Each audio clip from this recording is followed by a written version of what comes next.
시장과 종목에 대한 정확한 판단에 한 걸음 더 다가보는 마켓맨, 저는 신한투자증권 최진석입니다.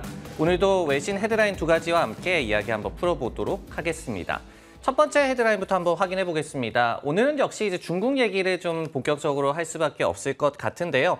중국에서의 봉쇄 반대 시위에 증시와 유가가 좀 요동을 쳤다. 이 부분 집중적으로 분석을 해보도록 하겠습니다. 제로 코로나 정책에 반대하는 중국의 주요 도시에서의 시위가 글로벌 경제 성장 둔화에 대한 우려로 좀 전이가 되고 있습니다. 그러면서 글로벌 금융시장 전반에 좀 충격으로 좀 나타나는 모습이었는데요. 주말간에 시위와 또 경찰과 시위대 간의 대립으로 인해서 미국의 국채금리가 좀 하락을 했고요. 결국은 성장 둔화 우려를 좀 반영했다라고 보여지죠. 여기에 또 하나 더해서 달러라든지 금 등의 주요 안전자산도 좀 하락세를 나타내면서 그만큼 좀 시장이 불안함을 다시 한번 노출을 시켰습니다. 관련해서 이 존 행콕 투자관리라는 기관에서는 중국에서의 코로나19 확산과 그리고 정부의 대응과 관련한 우려가 좀 증폭이 되고 있다라고 얘기를 했고요. 세계 최대 경제권 중에 하나인 중국에서 좀 문제가 생기다 보니까 이런 부분들이 결국은 기업들의 이익, 글로벌 기업들의 실적에 대한 우려로까지 전이가 되고 있다라고 분석을 했습니다. 여기에 더해서 이제 중국의 수요에 민감하게 반응할 수밖에 없는 국제유가가 오늘 한때 2021년 말 이후에 최저치를 또 기록하기도 했거든요. 여기에 더해서 구리를 비롯해서 다른 원자재 시장 역시도 중국 여파로 가격 하락세가 나타나는 모습이 나왔습니다. 로이터 같은 경우에는요, 중국의 코로나19 정책 관련한 이슈가 많은 좀 충격을 전해주고 있다라고 얘기를 하면서 지난주 금요일에 중국의 인민은행이 지급준 비율을 25베이시스 포인트 인하를 했습니다. 그러면서 시장에 약 한 700억 달러 정도의 유동성 공급 효과를 기대를 했는데 이런 시위와 관련한 잡음이 이런 지준율 인하 효과마저도 좀 상쇄를 하고 있다라고 해석을 하기도 했습니다. 근데 여기서 한 가지 저희가 생각해 볼 문제가 있을 것 같습니다. 과연 이 같은 시위가 봉쇄 정책의 철회를 좀 견인을 할까? 이 같은 기대를 좀 반영을 해서 이날 미국 증시에 상장이 된 중국 기업들의 주가가 좀 반등을 했는데요. 판단을 한번 내려보면은 쏘쏘라고 한번 표현을 해봤습니다. 일부 관련한 기대도 분명히 존재를 합니다. 하지만은 계속해서 좀 불확실성 역시도 좀 주시를 해야 한다라고 말씀을 드리겠습니다. 골드만삭스에서 이 전인대 이후인 내년 4월쯤에 중국에서 리오프닝이 이제 일어날 수 있을 것이다라고 얘기를 했습니다. 우리 한국은행에서도 2분기께에는 중국이 경제를 좀 개방을 할 것이다라고 예상을 하고 있기 때문에 여기와 거의 뭐 유사한 그런 전망으로 보여지는데요. 단 60%의 확률로 위의 시나리오를 좀 보고 있는 가운데 골드만 측에서는 30% 정도의 확률로는 더 일찍 중국에서 리오프닝이 나타날 가능성이 있다라고 분석을 하고 있습니다. 결국은 코로나19를 언제까지 좀 통제를 하겠습니까? 이 통제 과정에서 좀 난항이 예상된다라고 얘기를 하고 있고 여기에 이제 전국적인 봉쇄 반대 시위가 좀 있기 때문에 이를 좀 감안을 해봤을 때 중국 정부 역시도 봉쇄 정책에 따른 비용과 그 이득을 좀 따져야 할 것이다라고 이렇게 조기 리오프닝에 대한 기대감을 좀 표명을 하고 있습니다. 반면에 이제 반대 의견도 존재를 하는데요. 신흥국 투자에 좀 일가견이 있는 마크 모비우스 회장 같은 경우에 이렇게 얘기를 했습니다.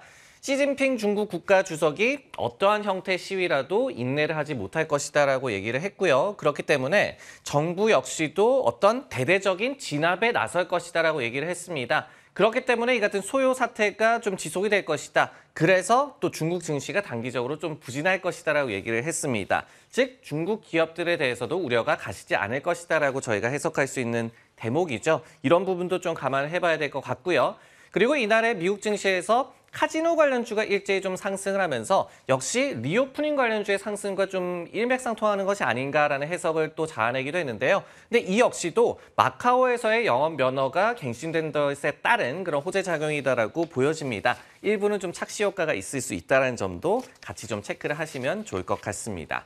네, 다음은 종목과 관련한 이야기 한번 풀어보도록 하겠습니다. 헤드라인부터 한번 확인을 해보시면요.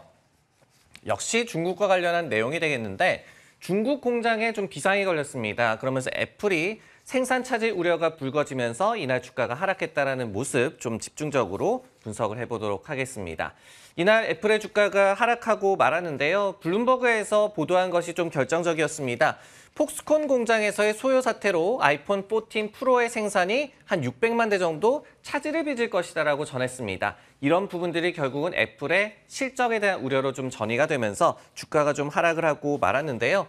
코로나19 봉쇄 정책에 좀 반대하는 시위가 폭스콘의 생산 시설이 위치하고 있는 정저우를 비롯해서 중국 전역으로 좀 확산되고 있는 그런 상황입니다. 그러면서 이 지역에서의 근로자들이 식료품 부족이라든지 그리고 급여 지급 문제 그리고 사측의 코로나19 확산 방지 정책 등에 대해서 관련해서 좀 항의를 하고 있는 것으로 나타나고 있습니다. 블룸버그에서 인용한 소식통에 따르면요. 애플과 하청 업체들이 생산 차질 분량을 내년에는 메울 수 있을 것으로 예상이 되고 있습니다. 하지만 당장의 생산 차질에 대해서 시장이 우려하고 있는 것은 저희가 부인할 수는 없을 것 같습니다. 네, 이렇게 된다면은 애플의 실적에도 당연히 좀 악영향을 줄 수밖에 없겠죠. 이 부분에 대해서 판단을 한번 내보도록 하겠습니다. 배드라고 좀 표현을 드릴 수밖에 없을 것 같은데요. 지금부터 여러 기관들의 분석을 한번 소개해 드리도록 하겠습니다. 우선 이제 카운터포인트 리서치라는 기관에 따르면요. 지금 아이폰 14의 프로와 프로 맥스 기종의 출하가 굉장히 많이 지연이 되고 있다고 합니다. 그러면서 지난주에 만약에 주문을 했다라고 한다면은 인도까지 약 한 37일 정도가 소요가 되고 있다라고 해요. 근데 이것은 아이폰 14 시리즈가 출시된 이후에 가장 긴 그런 소요 시간이다라고 얘기를 하고 있습니다. 여기와 또 관련을 해서 웨드부시 같은 기관에서는 당분기에 최소 한 5% 정도 그리고 시위의 앞으로의 추이에 따라서 최대 한 10% 정도의 생산 차질이 있을 것으로 예상을 하고 있고요. 여기에 더해서 JP모건 같은 경우에도 물론 이제 공급단에서의 최악의 상황에서는 좀 반등을 하는 기미도 보이고 있다라고 얘기를 했습니다. 하지만은 여전히 또 우려를 하고 있다라고 상황을 전하기도 했고요. 여기에 더해서 앞서서 모건 스탠리 같은 경우에는 이달 초에 이미 좀 경고 메시지를 전했습니다. 중국에서의 관련 이슈에 따른 아이폰 14 프로의 생산 차질이 올해 600만 대에 달할 것이다라고 얘기를 했거든요. 근데 이것은 블룸버그에서 이날 발표한 그 보도 자료와도 일맥상통하는 그런 수치죠. 근데 문제는 지난주에 정저우서의 이 시위가 있기 전에 전망치를 모건 스탠리에서 내놓은 것이기 때문에 이 같은 전망치는 더욱더 앞으로 악화될 수가 있겠다라는 점도 저희가 알 수가 있겠습니다. 여기에 더해서 마지막으로 로이터에서도 지난주에 폭스콘의 정저우 공장에서의 아이폰 생산이 최소 30% 감소할 수 있을 것이다라고 경고를 하고 있거든요. 이렇듯이 애플의 중국에서의 생산 차질 문제에 대해서는 단기간 그리고 중기간 동안에도 굉장한 우려를 나타내는 기관이 많다는 점 체크를 하시면 좋을 것 같습니다.